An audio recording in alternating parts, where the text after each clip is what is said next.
We're very honored to meet the famous Congressman Manik Manaog. Direk, thank you so much, no? Ang ganda nung talakayan natin. Yung advocacy nyo, no, about creating contents, no? Bakit nyo naisip yan? Kasi nga noong pandemic, nahalata natin very toxic ang social media. Insultuhan tayo ng insultuhan, bashing, misinformation, disinformation. Sabi namin, hindi tayo uunlad pag ganito ang thinking natin. Bakit hindi natin palitan yung thinking? Ang ilagay natin social media in something positive. Anong positive? Ay di yung ipagmamalaki natin, yung pwede natin ipagmalaki. Like for example, ang accomplishments ng probinsya, accomplishment ng barangay or town or city, o di kaya ang kultura natin. Ang pagkultura natin, ibig sabihin, ano ba ang kultura? Hindi naman atin yan eh. Kailangan pamana yan ng galing at dangal ng Pilipino. Kaya kailangan nating pagpatuloy yan at alagaan. Kasi hindi atin yan. Taga-alaga lang tayo. So yun, kung pag-usapan natin ang ating kultura, baka dadami ang ating content materials. Kasi kultura yan, walang ubos ang content materials. Pagkatapos, bagay na bagay yan sa Pilipinas. Dahil pag content materials, sa dami natin, alam mo, 70% of us are into social media, correct? Yes. So, that's 80 million people. You just teach 1% of 80 million is 800,000. Can you imagine 800,000 content materials in one blow? So, malaki yan. Kailangan pag-aralan natin kung ibibigay ba natin sa TikTok o sa Facebook. Bakit pa? Atin namang kultura yan. Bakit hindi tayo maggawa ng ating platform? Creative content material natin yan. Bakit natin ibibigay pa sa iba para silang kumita? Bakit hindi tayo mag-remunerate yan at monetize ng mga natin, ng ating mga kababayan? So, a lot of study has to be put in it, pero at least there's a framework already of how to create content materials that are positive about what we are proud of. Yes. And then after that, of course, you go to other content materials.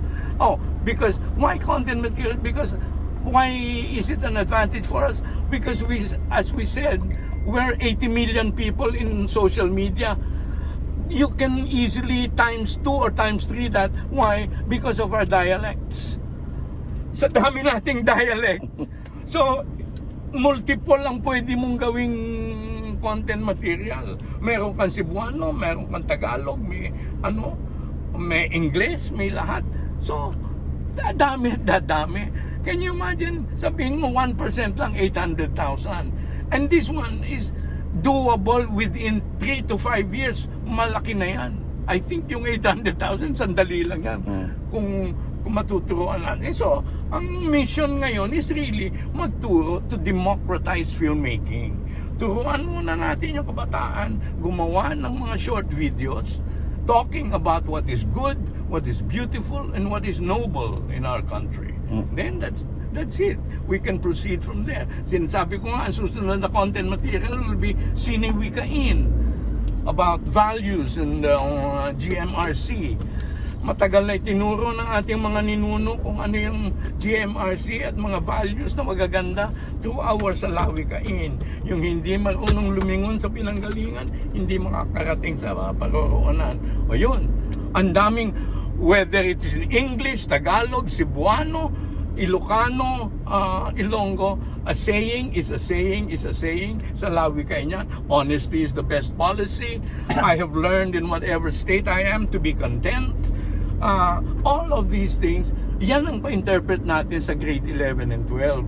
Yun yung mga pwede nating And then, another content materials, we concentrate on the first three, on these three na muna, yung pinagmamalaki ko, Siniwikain. And the third one, mga bayaning walang ningning. Ito yung mga unsung heroes. Ang dami natin yan. Kasi ang mga heroes lang natin, yung mga artista, yung mga pero yung mga tunay na nagtatrabaho at tunay na mga bayani, yun ang dapat nating ikwento. Yun ang igawa natin ng mga footage magparad yan sa social media. Kagaya ng in each town, ang dami natin mga pangalan ng streets. O sino ba yung mga yan? Yan siguro ang dapat natin balikan. How did he deserve to have a street named after him? Di ba? So, maybe all those things, maybe it will help. Kasi ang point ko, kailangan pagmalaki natin ang ating bayan. Pag pinagmalaki natin ang ating bayan, magigising yung ating pagmamahal sa kanya. And that is basically what we need. We have to love our country again. Or we have to love our country finally. Kasi natuwa ako kanina yung sinabi nyo about yung mga vigilantes. Yes, yes. Can you explain further? Yeah, Direk? the vigilantes, that's why we will train vigilantes. We will empower barangays to create content materials. Those who will study it, we give workshops. In 3 days, they will know how, they will submit 3-minute video about what they are proud of from their place. We will call them those who will record all these things will be vigilantes of our culture, of the Philippines. Yung ganun. Napakaganda, no? Kasi ako rin excited ako sa collaboration with you and the Philippine Business News, no? Any message to our youth? Kasi sila yung ating Yes. future, no? Yes. Let's concentrate on the creative industry. Kasi ang creativity, ang kailangan lang dyan, pakiramdam. Ibig sabihin, hindi mo kailangan ng puhunan. Hindi mo kailangan ng nag-graduate ka. Ang madali visual language. Visual language ang pag-aaralan natin to do visual materials, audiovisual materials. What is video? What is visual language? Para din niya nag-aaral ka how to build a sentence. You use words to build a sentence. In our language, you use shot. Pag dudugtong-dugtungan mo yung shot. Pag yung mga conjunction, yun ang editing. Yun ang editing. That is the way we teach how to do audiovisual materials.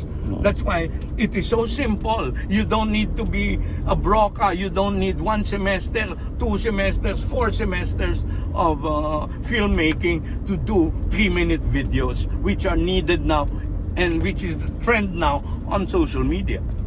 Very impressive, Direk. Nakita nyo, no, yung down the road ko ano yung trend na ngayon, no? Yeah, we've been formulating this since the start of 2003. We were thinking about this already in 2003. That's why I was so interested in it when I became Director General of the Film Academy. The first thing that I did was enroll the board of directors into a computer course so that we all learn how to use the computer. Was there a resistance on their part? Yes, in the beginning, of course. It's something new.